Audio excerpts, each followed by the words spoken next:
దేవుని పరిశుద్ధ నామమునకు మహిమ కలుగును గాక. కూడిన మీ అందరికి కూడా క్రీస్తు నామములో వందనాలు. అందరికి కూడా ఈస్టర్ యొక్క శుభాకాంక్షలు. సరే, మంచిది. ఈరోజు మనము ధ్యానం చేసుకోబోతున్న విషయం ఏంటంటే, యేసుక్రీస్తు ప్రభువారు తిరిగి లేచిన రోజుగా ఈరోజు ప్రపంచమంతటా కూడా జరుపుకుంటూ ఉన్నారు. యేసుక్రీస్తు యొక్క పునరుత్థానము, ఆయన సజీవుడిగా ఆయన మరణాన్ని జయించి తిరిగి లేచిన దేవుడిగా మనం జ్ఞాపకం చేసుకుంటున్నాం ఈరోజు. కాబట్టి ప్రియ దేవుని బిడ్డలారా, కొన్ని విషయాలు మనం పరిశుద్ధ గ్రంథముల నుండి ధ్యానం చేద్దాం. యేసు ప్రభువారు ఆయన తిరిగి లేచిన తర్వాత ఆయన ఏ విధంగా తిరిగి లేచాడో ఆ విషయాన్ని మనం కొన్ని విషయాలు పరిశుద్ధ గ్రంథంలో ధ్యానం చేద్దాం. తిరిగి లేచుట, మత్తయి సువార్త 28వ అధ్యాయం 1వ వచనం చూస్తే, విశ్రాంతి దినము గడిచిపోయిన తర్వాత ఆదివారమున తెల్లవారుచుండగా మగ్దలేని మరియు వేరొక మరియు సమాధిని చూడవచ్చిరి. ఇదిగో ప్రభుదూత పరలోకము నుండి దిగి వచ్చి రాయి పొర్లించి దాని మీద కూర్చుండెను. అప్పుడు మహాభూకంపము కలిగెను. ఆ దూత స్వరూపం మెరుపు వలె నుండెను. అతని వస్త్రం హిమమంత తెల్లగా ఉండెను. అతనికి భయపడటం వలన కావలి వారి వనికి చచ్చిన వారి వలె ఉండేది. చిన్న మాట ప్రార్థన చేద్దాం. మహాపరిశుద్ధుడైన తండ్రి, ప్రేమగల దేవుడు, నీకు వందనాలు. ఈ రోజున తండ్రి మీరు ధ్యానిస్తుండా కొన్ని విషయాలను బట్టి నీకు వందనాలు తండ్రి. మీరు మాతో మాట్లాడే ప్రభు నాయన అయాన తండ్రి, నీ దాసుడైన బలపరచండి, అందరికీ అర్థమయ్యేలాగా విడిచిపెట్టి కృప దయచేయండి. ఇక్కడ కూడిన బిడ్డలందరూ మీరు జ్ఞాపకం చేసుకోండి తండ్రి. వినగల చెవి, గ్రహించగల హృదయం ప్రతి బిడ్డకి మీరు అనుగ్రహించి సహాయం చేయమని యేసుక్రీస్తు పరిశుద్ధ నామములో ప్రార్థిస్తూ ఉన్నాము తండ్రి, ఆమేన్. హల్లెలూయా. సరే, మంచిది. ఈరోజు మనం ధ్యానిస్తున్న అంశం ఏంటంటే, యేసు ప్రభువారు తిరిగి లేచుట. యేసు ప్రభువారు తిరిగి లేవడం వల్ల మానవునికి కలిగిన ఉపయోగం ఏంటంటే, యేసు ప్రభువారు తిరిగి లేవడం వల్ల మానవుడు పాపము నుండి, నరకము నుండి తప్పించబడడానికి గల కారణమైంది. ఎందుకంటే గమనించండి, యేసు ప్రభువారు తిరిగి లేవడం ద్వారా మానవునికి రక్షణ అనేది అందుబాటులోకి వచ్చింది. ఎవరైతే యేసు ప్రభువుని అంగీకరించి యేసునందు విశ్వాసం ఉంచి, యేసయ్యా నువ్వు నా దేవుడవు, నా కొరకు నా పాపము నిమిత్తము చనిపోయావని చెప్పేసి ఎవరైతే యేసునందు విశ్వాసం ఉంచుతారో వారందరూ కూడా రక్షణకు సిద్ధంగా, లేకపోతే రక్షించబడడానికి అవకాశము ఉంది. ఒకవేళ యేసు ప్రభువారు ఈ లోకానికి రాకపోతే, యేసు ప్రభువారు మన పాపం నిమిత్తం చనిపోకపోతే, యేసు ప్రభువారు ఈ లోకంలో చనిపోయి తిరిగి లేవకపోతే ఈరోజు మనకి నిరీక్షణ అనేది లేదు. ఈరోజు మనకి రక్షణ అనేది లేదు. ఎందుకంటే మానవుడు జన్మతః కర్మతః పాపి గనక ఈరోజు పాపం చేస్తున్న ప్రతి మానవుడు నరకానికి వెళ్ళిపోతా ఉన్నాడు. నరకానికి వెళుతున్న మానవులందరినీ రక్షించడానికి యేసు ప్రభువారు ఈ లోకానికి వచ్చాడు. అర్థమవుతుందా? నరకానికి వెళ్తున్న మనుషులందరినీ రక్షించడానికి ఆయన ఈ లోకానికి వచ్చాడు. అంటే తండ్రి అయిన దేవుడు నిన్ను సమాధానం కోల్పోయిన వ్యక్తుల్ని మరలా తండ్రితో సమాధానపరచడానికి యేసు ప్రభువారు ఈ లోకానికి వచ్చాడు. ఆయన వారధిగా, ఆయన తండ్రికి మనకు వారధిగా, అంటే మధ్యవర్తిగా ఆయన ఈ లోకానికి వచ్చాడు. కాబట్టి ప్రియ దేవుని బిడ్డలారా, ఈరోజు యేసు ప్రభువారు తిరిగి లేచిన దినంగా మనము ప్రపంచమంతా కూడా జరుపుకుంటా ఉంది. ఆయన సజీవుడిగా, ఆయన మృత్యుంజయుడిగా, మృతిని గెలిచిన వాడిగా ఆయన ఈ లోకంలో ఆయన జీవిస్తూ ఉన్నాడు. అయితే ఇక్కడ కొన్ని విషయాలు మనం చూస్తే, ఒక ఆయనని సమాధి చేశారు. ఎప్పుడు సమాధి చేశారంటే శుక్రవారం రోజు ఆయన్ని సమాధి చేశారు. ఏంటి ఆ శుక్రవారం అంటే, చాలామంది ఈరోజు ప్రపంచం జరుపుకున్నారు గుడ్ ఫ్రైడే. ఎందుకు గుడ్ ఫ్రైడే అయింది ఆ రోజు అంటే, యేసు ప్రభువారు సర్వ మానవాళి కొరకై ఆయన ప్రాయశ్చిత్తం చేసే రోజు కాబట్టి, ఆయన సిలువ మరణం ఎక్కే రోజు కాబట్టి, ఆయన సిలువలో మరణించే రోజునే మనం ఏం చేయమనుకుంటాడు, గుడ్ ఫ్రైడే అంటాం. ఎందుకంటే అది గుడ్ ఫ్రైడేగా ఎందుకు మార్చబడింది. ఈరోజు సంవత్సరంలో మనం చూస్తే ఎన్నో దాదాపుగా 50 వారాల శుక్రవారాలు వస్తున్నాయి, కానీ ఏది కూడా మనకు గుడ్ ఫ్రైడేగా ఎంచబడలేదు. కేవలం నిన్నటి దినం జరిగిన ఆ శుక్రవారం రోజున ఎందుకు గుడ్ ఫ్రైడేగా ఎంచబడింది అంటే, ఆయన సిలువ మరణానికి ముందు, ఆయన తిరిగి లేవడానికి ముందు 3 రోజుల ముందు ఆయన చనిపోయాడు, శుక్రవారం చనిపోయాడు ఆయన. అందుకోసమే ఈరోజు ఆయన చనిపోయాడు కనుకనే ఈరోజు మనం అందరం బ్రతికున్నాం. అర్థమవుతుందా? ఆయన యేసు ప్రభువారు చనిపోయాడు కనుకనే ఈరోజు మనం బ్రతికున్నాం. కాబట్టి ప్రియ దేవుని బిడ్డలారా, యేసు ప్రభువారు మరణించకపోతే మనకు రక్షణ అనేది లేదు. కాబట్టి గుడ్ ఫ్రైడే అంటే ప్రపంచానికి ఒక శుభ శుక్రవారం, ప్రపంచానికి ఒక సంతోషకరమైన శుక్రవారం. ఏంటంటే సిలువలో యేసు ప్రభువారు చనిపోవడం, సిలువలో యేసు ప్రభువారు ఆఖరి రక్తపొట్టు వరకు కార్చడమే ప్రపంచానికి ఒక మంచి శుభం తెచ్చే సంఘటన, ఒక మంచి వార్త. ప్రపంచానికి ఒక మంచి వార్త ఏంటంటే యేసు ప్రభువారు చనిపోయి తిరిగి లేవడం. అయితే యేసు ప్రభువారు చనిపోయిన తర్వాత ఆయన సమాధిలో పెట్టబడ్డాడు. అరిమతయ యోసేపు అనే సమాధిలో పెట్టబడిన తర్వాత విశ్రాంతి దినం గడిచిపోయిన తర్వాత ఆదివారమున తెల్లవారుచుండగా, ఎప్పుడు యేసు ప్రభువారు తిరిగి లేచాడు? ఎప్పుడు లేచాడమ్మా? ఆదివారం రోజున తిరిగి లేచాడు ఆయన. అందుకోసమే ఆదివారం రోజు ఆయన తిరిగి లేచాడు. కాబట్టి ఈరోజు ప్రపంచమంతా ప్రతి ఆదివారం ఏం చేస్తున్నారు తెలుసా? ఆయన ఆరాధిస్తూ సంఘముగా కూడుకుంటున్నారు. అర్థమైందా? ఆయన మాటలు వింటున్నాం, ఆయన వాక్యాన్ని ధ్యానిస్తున్నాం. ఎందుకు ఆదివారం రోజే మనం అందరం ఆరాధనకి రావాలి? ఎందుకు ఆదివారం రోజే మనం అందరం పాటలు పాడుతూ ఉండాలి? ఎందుకు ఆదివారం రోజే మనం సంఘముగా కూడుకుంటామంటే ఆయన తిరిగి లేచిన దినం కాబట్టి, ఆయన సజీవుడిగా లేచిన రోజు కాబట్టి, ఆ రోజున మనం అందరం కూడా ఆయన సంఘముగా కూడుకొని సహవాసం చేస్తూ ఆయన పునరుత్థాన బలమును పొందుకుంటూ ఆయన స్మరిస్తూ ఆయనను ఆరాధిస్తున్నాం. కాబట్టి అది ఆయన తిరిగి లేచాడు కాబట్టి ఆ రోజున మనం ఆరాధన చేస్తూ ఉన్నాం. అర్థమవుతుందా? అయితే ప్రియ దేవుని బిడ్డలారా గమనించండి, ఇక్కడ కొంతమంది స్త్రీలు వచ్చారట. ఆదివారం ఉదయకాలమే పెందల కడకనే ఏం చేశాడు? కొంతమంది స్త్రీలు వచ్చారట. చూడండి, అక్కడ ఆదివారం తెల్లవారుచుండగానే మగ్దలేని మరియయు మరియు వేరొక మరియయు సమాధిని చూడవచ్చిరి. ఎక్కడ చూడవచ్చారట? సమాధిని చూడవచ్చారట. ఎందుకు సమాధిని చూడవచ్చారు వాళ్ళు? యేసు ప్రభువారు సమాధిలో ఉన్నాడని చూడవచ్చారు.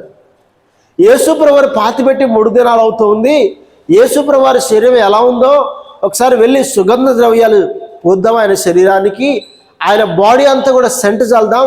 ఎందుకంటే 3 దినాలు ఆయన చనిపోయింది, ఆయన కంపు కొడతాడేమో ఆయన శరీరం అని చెప్పేసి ఆ మగ్దలేని మరియు వేరొక మరియ వచ్చి సమాధి దగ్గరికి వచ్చారట. హల్లెలూయా. గమనించండి ప్రియ దేవుని బిడ్డలారా, ఈరోజు వాళ్ళు రావడానికి గల కారణం ఏంటంటే ఇంకా యేసు ప్రభువారు సమాధిలోనే ఉన్నాడు అనుకున్నారు వాళ్ళు. ఉన్నాడా? చూడండి అక్కడ, ఇదిగో ప్రభుదూత పరలోకం నుండి దిగి వచ్చి రాయి పొర్లించి దాని మీద కూర్చుండరు. ఆ సమయంలో జరిగిందట, ప్రభుదూత పరలోకం నుండి దిగి వచ్చి ఏం చేసిందట? రాయి పొర్లించి దాని మీద కూర్చుండెను. పరలోకం నుండి దేవుని దూత దిగి వచ్చి యేసు ప్రభువారు పాతి పెట్టబడిన సమాధి యొక్క రాయిని తొలగించి దాని మీద కూర్చుందట. ఇప్పుడు ఎందుకు ఎందుకు ఆ బండ యొక్క సమాధి యొక్క బండను తొలగించింది దేవదూత? ఎందుకు తొలగించింది? యేసు ప్రభువారు అందులో ఉన్నాడనా? యేసు ప్రభువారిని వాళ్ళు చూడాలనా? యేసు ప్రభువారికి వాళ్ళు సుగంధ ద్రవ్యాలు రాయాలనా? అర్థమైందా? ఎందుకు సమాధి యొక్క బండను తొలగించింది దేవదూత? మనం ఏమనుకుంటుంటే అక్కడ స్త్రీలు వచ్చారు కాబట్టి ఆ స్త్రీలు సుగంధ ద్రవ్యాలు ఆయన బాడీకి బియ్యాలి కాబట్టి ఇప్పుడు ఆ బండ చాలా పెద్దగా ఉంటుంది కాబట్టి ఆ బండను తొలగించడానికి ఎవరో ఒకరు రావాలి కాబట్టి దేవతతో వచ్చి ఏం చేసింది? ఆ బండను తొలగించింది అనుకుంటాం కదా? కానే కాదు. ఎందుకు దేవదూత అక్కడికి వచ్చి ఆ బండని తొలగించింది? ఎందుకంటే వాళ్ళకి చెప్పడానికి ఏం చెప్పాలి? యేసు ప్రభు యొక్క సమాధి ఖాళీగా ఉంది. ఖాళీగా ఉందంటే అర్థం ఏంటంటే యేసే తిరిగి లేచాడు. హల్లెలూయా, హల్లెలూయా. అర్థమైందా? యేసు ప్రభువారు తిరిగి లేచాడు. ఆయన మరణాన్ని జయించి తిరిగి లేచాడు. ఇగో మీరు వచ్చి చూడండి, సమాధి ఖాళీగా ఉందని చెప్పేసి ఆ దేవదూత బండని తొలగించి ఈరోజు ప్రపంచానికి ఏం తెలియజేస్తా ఉందంటే, యేసు ప్రభు యొక్క సమాధి ఎలా ఉందట? ఖాళీగా ఉంది. ఈరోజు చాలామంది దేవుళ్ళు దేవతలు అనుకుని చెప్పుకునేవారు ఈ లోకంలో ఎంతోమంది చనిపోయారు. దేవుళ్ళని కొనబడిన వారు కూడా చనిపోయారు. హల్లెలూయా. అర్థమవుతుందా? ఎంతోమంది కొలబడిన వారు చనిపోయారు. ప్రపంచంలో మేధావులు, సైంటిస్టులు ఎంతోమంది ప్రపంచాన్ని ఏలిన చక్రవర్తులు చనిపోయారు. కానీ ఎవరి సమాధి కూడా ఖాళీగా లేదు. యేసు ప్రభు యొక్క సమాధి మాత్రమే ఖాళీగా ఉంది. హల్లెలూయా. ఎవరు కూడా ఈ లోకంలో, ఈ ప్రపంచంలో చనిపోయి తిరిగి లేవలేదు. కానీ ఒక ఆయన మాత్రమే తిరిగి లేచాడు. ఆయన యేసు ప్రభువారు. హల్లెలూయా, హల్లెలూయా. ఆయన మరణాన్ని జయించి తిరిగి లేచాడు. గుర్తుపెట్టుకోండి, ఈ లోకంలో చాలా మంది వ్యక్తులు మీ దేవుళ్ళమని కొనియాడబడ్డారు. కానీ యేసు ప్రభువారు ఎప్పుడు కూడా ఈ భూమి మీద జీవించిన కాలంలో దేవుడిని చెప్పుకోలేదు. ఆయన దేవుళ్ళు అని చెప్పుకున్న వారు ఈరోజు సమాధిలో ఉన్నారు. కానీ ఈ లోకంలో ఆయన దేవుడు అయ్యిండి కూడా దేవుడు అని చెప్పుకోకుండా ఆయన జీవిస్తూ ఆయన శిలువ మరణం పొంది ఆయన సజీవుడిగా తిరిగి లేచాడు. హల్లెలూయా, హల్లెలూయా. అర్థం చేసుకోండి, నేను దేవుని అని చెప్పుకున్నంత మాత్రాన దేవుళ్ళు అయిపోతామా? అయిపోతారా? చెప్పండి. ఇప్పుడు నేను రాజుని అని చెప్పుకున్నంత మాత్రం రాజు అయిపోతామా? రాజుకు తగిన క్వాలిటీస్ ఉండాలి, రాజుకు తగిన తేజస్సు ఉండాలి కదా, రాజుకు తగిన అలంకరణ ఉండాలి. ఉండాలా ఉందా? ఇప్పుడు దేవుడు అని చెప్పుకుంటే దేవుడు చేయగలిగినవి చేయగలగాలి కదా మనుషులు. నువ్వు దేవుడు అని చెప్పుకుంటే దేవుడు ఏం చేస్తాడో చేయగలగాలి. నువ్వు దేవుడికి ఎలాంటి లక్షణాలు ఉంటే ఆ లక్షణం నీలో ఉండాలి. కానీ ఈరోజు చాలామంది జీవితంలో దేవుడు అని చెప్పుకున్నారు, కానీ వారి జీవితంలో దేవుడు కలిగిన లక్షణాలు లేవు. దేవుడు లాంటి శక్తి వారి జీవితంలో లేదు. దేవుడు చేసే కార్యాలు వారి జీవితాల్లో చేయలేదు. కానీ యేసు ప్రభువు ఎన్నడూ కూడా నేను దేవుడు అని చెప్పుకోలేదు. కానీ ఆయన దేవుడై ఉండి కూడా దేవుడు అని చెప్పుకోలేదు. కానీ దేవుడు మాత్రమే చేయగలిగిన కార్యాలు ఆయన చేశాడు. హల్లెలూయా. అర్థమవుతుందా? యేసు ప్రభువు చనిపోయిన వారి సైతం తిరిగి లేపాడు. ఆయన లేపాడా లేదా? చనిపోయిన లాజరును తిరిగి లేపాడు ఆయన. అర్థమవుతుందా? కాబట్టి ప్రియ దేవుని బిడ్డలారా గుర్తుపెట్టుకోండి, ఆయన నీళ్ళను ద్రాక్షారసంగా మార్చాడు. ఆయన 5 రొట్టెలు 2 చేపలు 5,000 మందికి పంచాడు. ఆయన ఎవరైనా ఈ భూమి మీద ఉన్న ప్రజలు ఎవరైనా నేను దేవుని చెప్పుకున్నవారు ఎవరైనా చేశారు ఇలాంటి కార్యాలు? చేశారండి? మీకు తెలిసి చేశారా? ఎవరైనా 5 రొట్టెల 2 చేపలు 5,000 మంది పంచారు? ఎవరైనా? ఎవరు పంచలేదు. చనిపోయిన వారు తిరిగి లేపారు? ఎవరైనా? ఎవరు తిరిగి లేపలేదు. అర్థం చేసుకోండి, యేసు ప్రభువారు గొప్ప కార్యాలు చేశాడు. ఆయన అర్థమవుతుందా?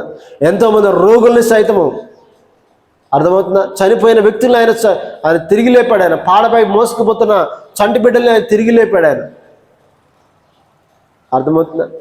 ఎందుకంటే ఆయన దేవుడు కాబట్టి. మరి ఇప్పుడు అక్కడికి వస్తున్న స్త్రీలందరూ ఎక్కడ వెతుకుతున్నారు? ఆయన్ని సమాధిలో వెతుకుతున్నారట. చూడండి, అక్కడ చూడండి.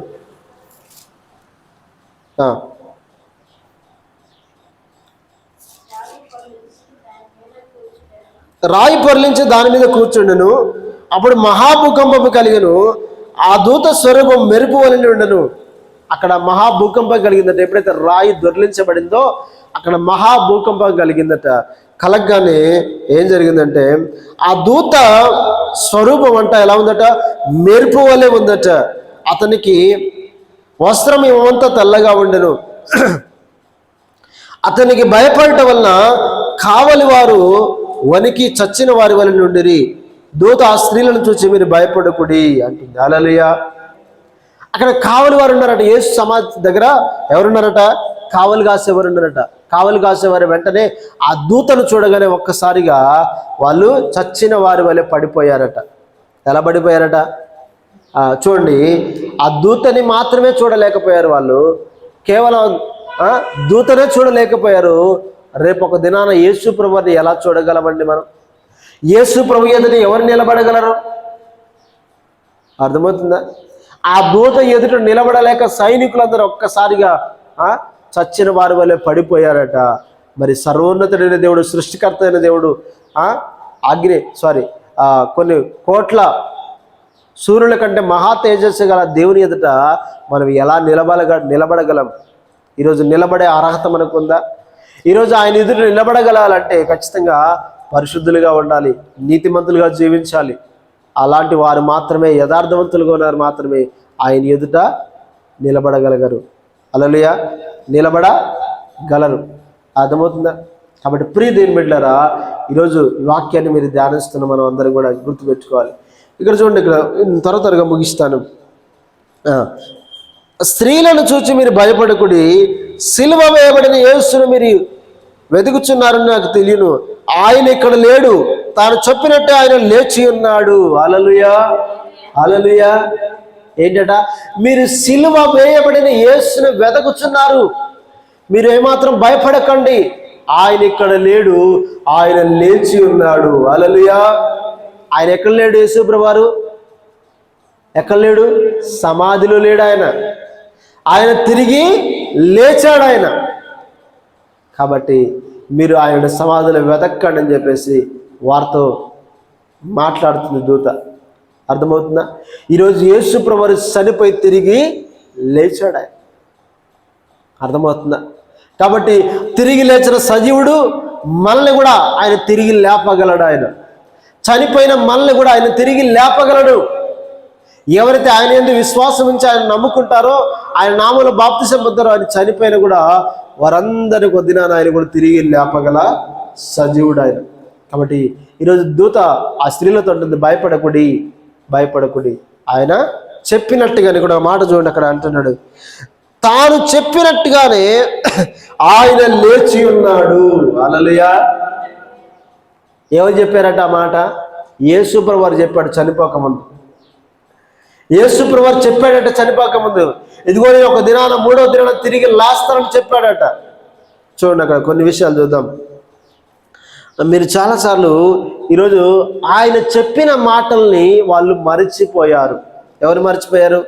శిష్యులు మర్చిపోయారు, స్త్రీలు మర్చిపోయారు, అందరూ మర్చిపోయారు. ఆయన తాను చెప్పినట్టుగానే, అంటే యేసు ప్రభువారు చెప్పిన ప్రతి మాట, ఆయన సెలవిచ్చిన ప్రతి మాట నెరవేరుతుందా నెరవేరదా? అమ్మా, నెరవేరుతుందా నెరవేరదా? ఖచ్చితంగా ఆయన వాక్యములో సున్నైనను పొల్లైన ఏది కూడా తప్పిపోదట.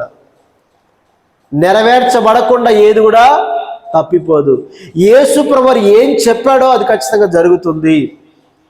ఇంకా జరగవలసిన ప్రవచనాలు అనేక ఉన్నాయి, నెరవేర్చవలసిన ప్రవచనాలు అనేక ఉన్నాయి. ఆయన వస్తానన్నాడు, త్వరగా వస్తాడు. ఆయన నమ్మిన వారిని పరలోక రాజ్యం తీసుకెళ్తానన్నాడు, ఖచ్చితంగా తీసుకెళ్తాడు. ఆయన నమ్మని వారికి శిక్ష విధించబడుతుందని చెప్పాడు ఆయన, ఖచ్చితంగా అది కూడా జరుగుతుంది. ఈరోజు మనం చేయాల్సింది ఏంటంటే, తాను చెప్పినట్టుగానే ఆయన లేచి ఉన్నాడు. ఆయన ఏదైతే చెబుతున్నాడో అది ఖచ్చితంగా చేస్తాడు ఆయన. ఈరోజు ప్రియ దేవుని బిడ్డలారా, ఆయన చెప్పిన మాటలు ఈరోజు నీకు గుర్తున్నాయా? ఆయన నేను త్వరగా వస్తున్నానని సెలవిస్తున్నాడు ఆయన. ఈరోజు ఆయన రాకడ కొరకు నువ్వు సిద్ధపడుతున్నావా? లేకపోతే ఆ మాటలు మర్చిపోయావా? లూకా సువార్తలు అంటాడు, చూడండి ఒకసారి, లూకా సువార్త 24వ అధ్యాయం. లూకా సువార్త 24వ అధ్యాయం.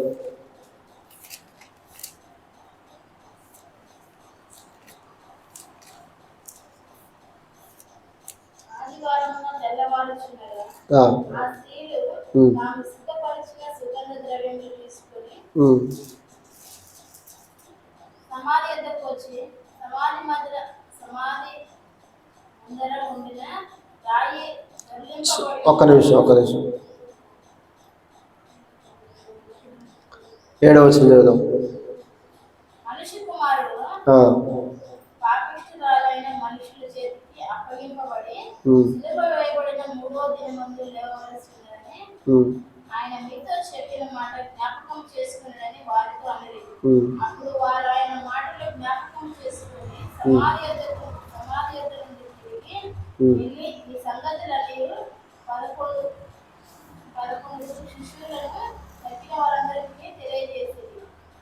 ఈ సంగతులు అపోస్తలులతో చెప్పిన వారెవరనగా, ఇక్కడ చూద్దాం.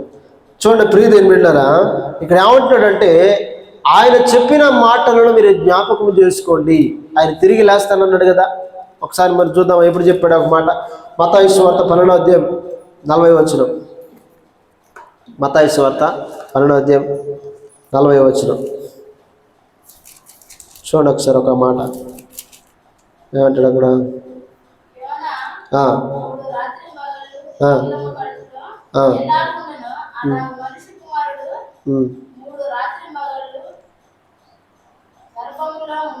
చాలు. యోన 3 రాత్రింబగలు తిమింగలం కడుపులో ఎలాగుండెనో అలాగూ మనుష్య కుమారుడు 3 రాత్రింబగలు భూగర్భంలో ఉండును. హల్లెలూయా. ఇక్కడ యోన సందర్భాన్ని యేసుప్రభువు జ్ఞాపకం చేస్తా ఉన్నాడు. భక్తుడైన యోన దేవుని మాట వినకుండా ఆయన నినివేకి వెళ్ళమంటే తర్షీషుకి వెళ్ళిపోయాడు. తర్షీషుకి వెళ్తున్న సందర్భంలో ఒక భయంకరమైన తుఫాను ఎదురైనప్పుడు అక్కడున్న సైనికులందరూ కూడా, అందులో ఓడలో ఉన్న అందరూ కూడా ఏం చేశారంటే, అసలు ఈ తుఫాను గల కారణం ఏంటి, భయంకరమైన తుఫాను గల కారణం ఏంటంటే అప్పుడు అంటాడు, ఇదిగో నేనే కారణం కాబట్టి నన్ను తీసుకెళ్ళి మీరు సముద్రంలో పడేయండి అని చెప్పేసి యోన అంటాడు. యోనాన్ని ఎప్పుడైతే సముద్రంలో పడేస్తారో వెంటనే ఒక తిమింగలం వచ్చి ఆయన మింగుతుందట. యోన 3 రోజులు 3 రాత్రింబగళ్ళు ఎక్కడ ఉన్నాడట? తిమింగలం కడుపులో ఉన్నాడట. హల్లెలూయా. ఎక్కడున్నాడు యోన? చేప కడుపులో ఉన్నాడట.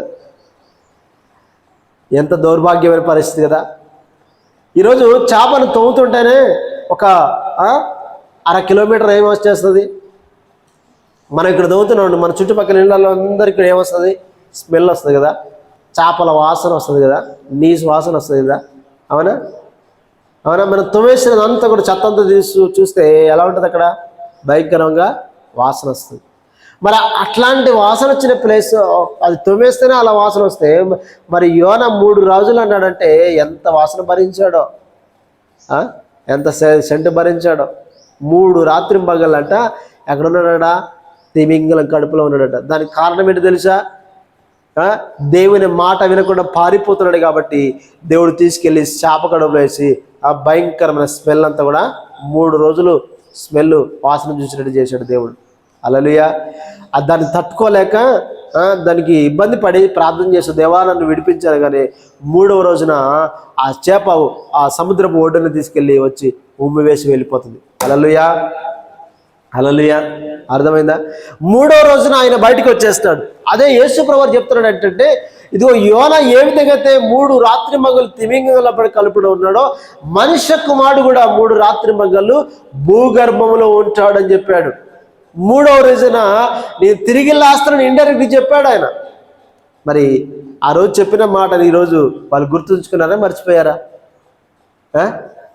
మర్చిపోయారు. కాబట్టి ప్రియదేని బిడ్డలారా, ఈరోజు మనం కూడా మన జీవితాల్లో ఎన్నో విషయాలు మర్చిపోతున్నాం దేవుని గురించి. దేవుని రాకడ సమీపంగా ఉంది, మీరు సిద్ధపడండి, పరిశుద్ధులుగా ఉండండి, యథార్థవంతులుగా ఉండండి అని చెప్పేసి ఎంత బోధించినా కూడా ఈరోజు చాలామంది ఏం చేస్తున్నారంటే దేవుని మాటల్ని మర్చిపోతున్నాం. అందుకోసమే ఇంకొక సువార్తలు అంటాడు, ఇదిగో దేవుని ప్రవక్తలు అపోస్తలుడు చెప్పిన మాటలను నమ్మని మందమతులారా అంటాడు. హల్లెలూయా. ఆ మాట ఎక్కడుందో చూద్దాం ఒకసారి. మార్కు సువార్త 16వ అధ్యాయం, మార్కు సువార్త 16వ అధ్యాయం 1 నుంచి 8 వచనాలు ఒకసారి చూద్దాం. మార్కు సువార్త 16వ అధ్యాయం.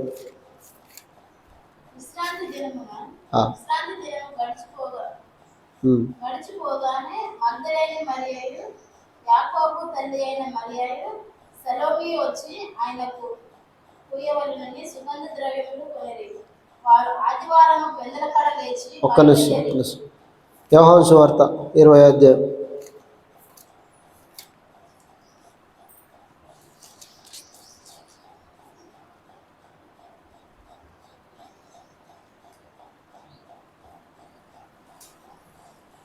ఆదివారమున ఇంకను చీకటిగా ఉన్నప్పుడు మగ్దలేని మరియ వెన్నెలకడ సమాధి యొద్దకు వచ్చి సమాధి మీద ఉండిన రాయి తీయబడుట చూచెను. కనుక ఆమె పరిగెత్తుకొని సీమోను పేతురు యొద్దకును యేసు ప్రేమించిన మరి ఒక శిశువు ఎదుగుతూ వచ్చి ప్రభు సమాధిలో నుండి ఎత్తుకొని పోయి చాలు ఒక్క నిమిషం, అది కాదు 24వ అధ్యాయం లూకా సువార్తలో ఒక నేను చదువుతాను వినండి. ఇక్కడ 24వ అధ్యాయం ఎన్నో వచనం అంటే 24వ వచనం చూద్దాం. మాతో కూడా ఉన్న వారిలో కొందరు సమాధి వద్దకు వెళ్ళి ఆ స్త్రీలు చెప్పినట్టు కనుగొనిరి కానీ ఆయనను చూడలేదని ఆయనతో చెప్పిరి. అందుకు ఆయన అవివేకులారా, ప్రవక్తలు చెప్పిన మాటలన్నీ నమ్మని మందమతులారా, క్రీస్తు ఇలాగూ శ్రమపడి తన మహిమలో ప్రవేశించద అగత్యమే కాదని వారితో చెప్పి మోషేయు సమస్త ప్రవక్తలను మొదలుకొని లేఖనమన్నిటిలో నన్ను గురించిన వచన భావములను వారికి తెలిపాను. ఇంతలో తాము వెలుచున్న గ్రామముల దగ్గరకు వచ్చినప్పుడు ఆయన ఇంకా కొంత దూరం వెలుచున్నట్టుగా అగపడగా హల్లెలూయా. యేసు ప్రభువు వారు చెప్పిన మాటలన్నీ కూడా వాళ్ళు మర్చిపోయారు. అందుకోసం ఆయన అంటాడు చూడు, అక్కడ ఏమంటాడంటే ఇదిగో అందుకు ఆయన అవివేకులారా, ప్రవక్తలను చెప్పిన మాటలన్నీ నమ్మని మందమతులారా. హల్లెలూయా. ఈరోజు చాలామంది ప్రజలు ఎలా ఉన్నారంటే అవివేకులుగా ఉన్నారట. వివేకం లేదు ఈరోజు చాలామంది ప్రజలకి. యేసు ప్రభువు వారు చెప్పాడు, ఆయన తిరిగి లేస్తానని చెప్పాడు, కానీ ఇంకా ఏమేం చేస్తున్నారు వాళ్ళు? సమాధిలోనే ఎదుగుతున్నారు. ఈరోజు యేసు ప్రభువు చెప్పిన మాటలు ఎన్నో మన జీవితాలు ఉన్నాయి, అవన్నిటిని మర్చిపోతున్నాం మనం. హల్లెలూయా. యేసయ్య త్వరగా వస్తానన్నాడు కదా, మరి సిద్ధపడుతున్నాం ఈరోజు? యేసయ్య పరిశుద్ధులుగా ఉండమన్నాడు, సిద్ధపడుతున్నాం ఈరోజు? ఇంకొక మాట చూద్దాం. కాబట్టి ప్రియ దేవుని బిడ్డలారా గమనించండి, యేసు ప్రభువు వారు తిరిగి లేస్తానని చెప్పాడు, ఈరోజు ఆయన చెప్పిన మాటను మర్చిపోయారట. ఇంకొక మాట చెప్పాడు ఆయన, అదే మత్తయి సువార్త 16:21 వచనం చూడండి. మత్తయి సువార్త 16:21 వచనం.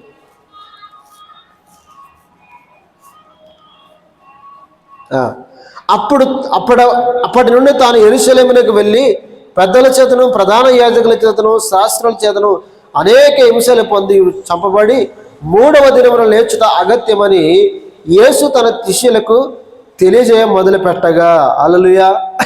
ఏం చేశాడట? ఆయన అనేక మంది పెద్దల చేత కొట్టబడి చంపబడి 3వ దినాన లేస్తానని వారి శిష్యులతో చెప్పాడట. మరి అప్పుడే నమ్మాలా లేదా?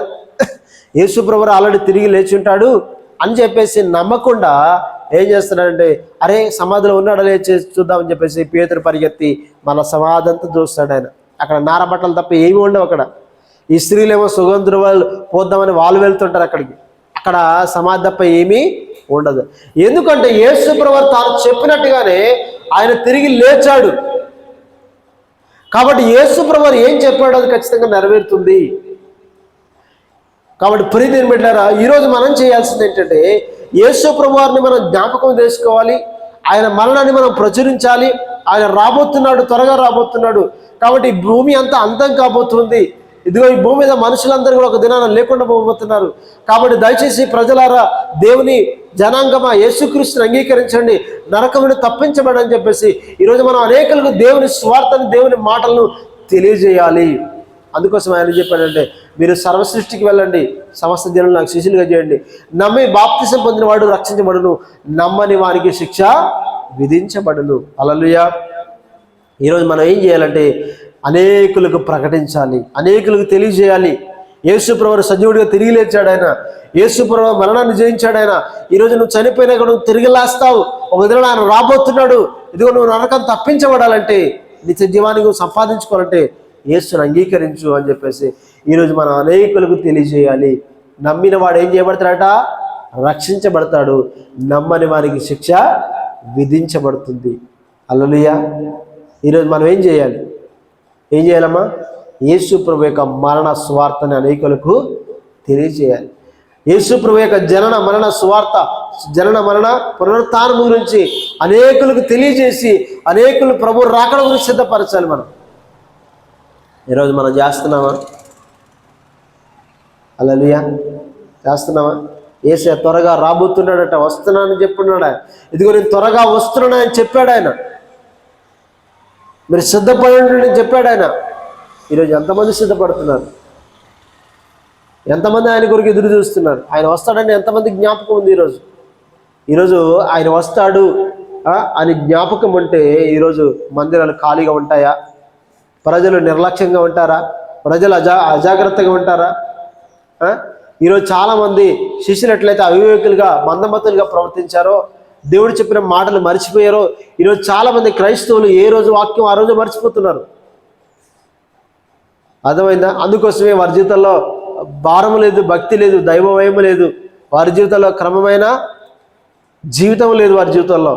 అందుకోసమే ఈరోజు అందరూ కూడా చల్లారిపోయిన స్థితిలో ఉంటున్నారు. గల కారణం ఏంటంటే యేసు ప్రభు చెప్పిన మాటలన్నీ కూడా వారి జీవితాల్లో మర్చిపోతున్నారు.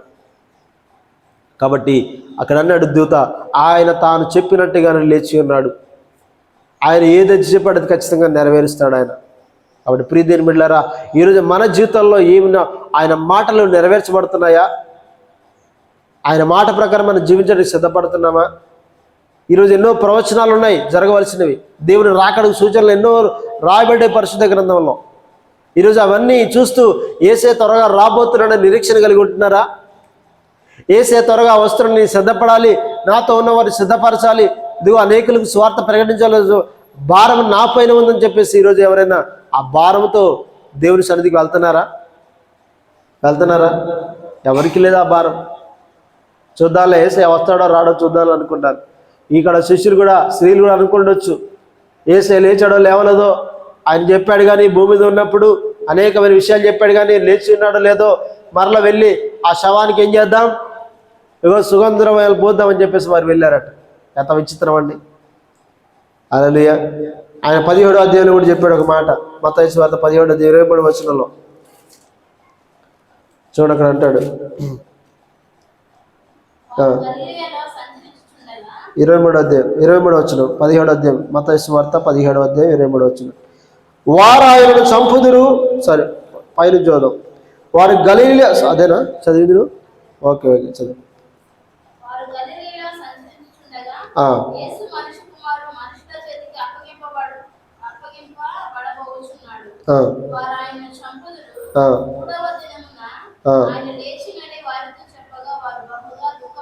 చూడండి అక్కడ, మనుష్య కుమారుడు మనుషుల చేతికి అప్పగింపబడబోచున్నాడు, వారు ఆయనను చంపుదురు, 3వ దినమున ఆయన లేచిన వారితో చెప్పగా వారు బహుగా దుఃఖపడ్డారట. హల్లెలూయా. ఎందుకు దుఃఖపడ్డారో? ఎందుకు దుఃఖపడ్డారు? అక్కడ యేసు ప్రభువుని చంపుతానన్నందుకు దుఃఖపడ్డారు వాళ్ళు. వారు ఆయనను చంపుదురు అన్న దానికి దుఃఖపడి ఉంటారు అనుకుంటా నేను. మరి అదే మాట పక్కన ఆయన చెప్పాడు, ఏం చెప్పాడు ఆయన? 3వ దినమున ఆయన తిరిగి లేచిన వారితో చెప్పాడు కదా, మరి అప్పుడు సంతోషించలేదే? హల్లెలూయా. మనకి ఎప్పుడైనా దేవుని యొక్క ముందు ఏం జరుగుతుందో దాన్ని బట్టే ఏడుస్తుంటాం, కానీ దాని తర్వాత జరిగే మేలు గురించి మనం ఆలోచించాం. హల్లెలూయా. అవునే కదా? అంటే ఇప్పుడు కష్టపడుతున్నది మనం చూస్తాం, కానీ కష్టపడిన తర్వాత వచ్చే ప్రతిఫలాన్ని మనం చూడం. చాలామంది అయ్యో కష్టపడుతున్నందుకు ఏడుస్తుంటారు, కానీ కష్టపడిన తర్వాత వచ్చే ప్రతిఫలాన్ని ఎవరైనా చూస్తారా? చూడాలి. ఇక్కడ వాళ్ళు చంపబడతారు అంటే యేసుప్రభు చనిపోతాడని చెప్పినందుకే వాళ్ళు ఏడుస్తున్నారు. మరి ఆయన 3వ దినం తిరిగి లేచిన వారితో చెప్పాడట. చెప్పినా కూడా ఏం చేస్తున్నారు? వాళ్ళు ఏడుస్తున్నారు. హల్లెలూయా. ఒకందుకు బాధే ఉంటుంది, కానీ ఒక మాట చెప్పాడు ఆయన 3వ దినం తిరిగి లేస్తున్న వారితో చెప్పగా. మరి ఆ మాట ఎందుకు మర్చిపోయారు? ఎందుకు మర్చిపోయారమ్మా? యేసుప్రభు అంత కరాఖండిగా చెప్పాడు కదా, వారితో చెప్పాడా లేదా?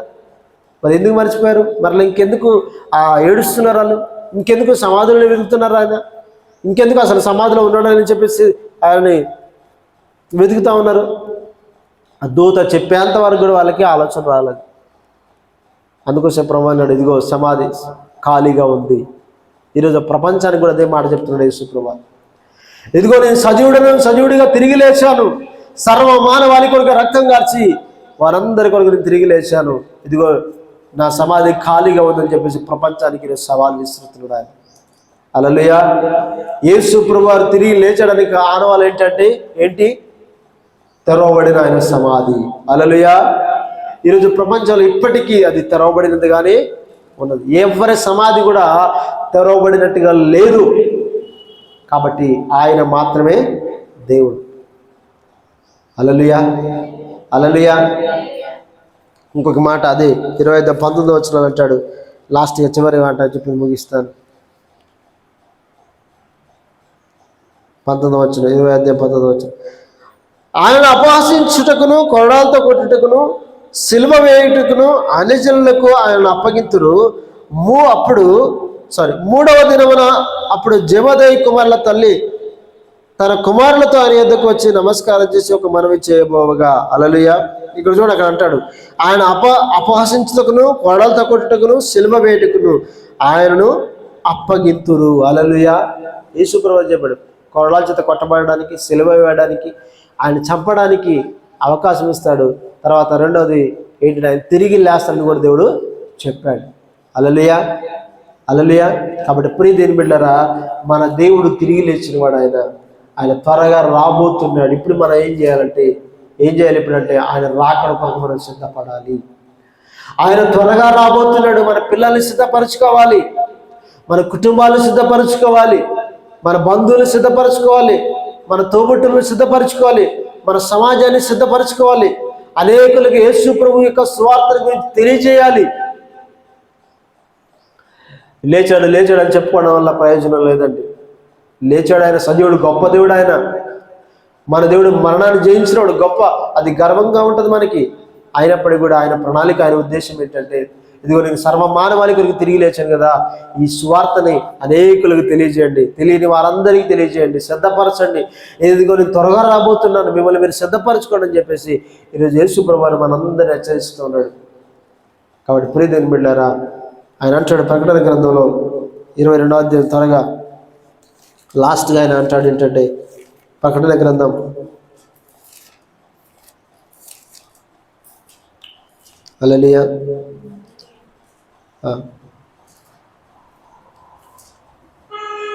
20వ వచనం,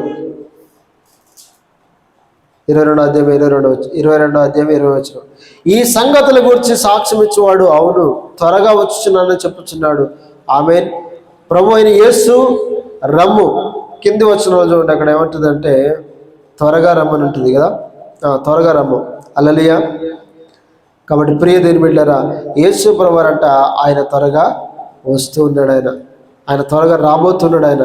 కాబట్టి మనమందరం కూడా ఈరోజు యేసు ప్రభు యొక్క రాకడ కొరకు ఎదురు చూడాలి, ఆయన రాకడ కొరకు మనం సిద్ధపడాలి.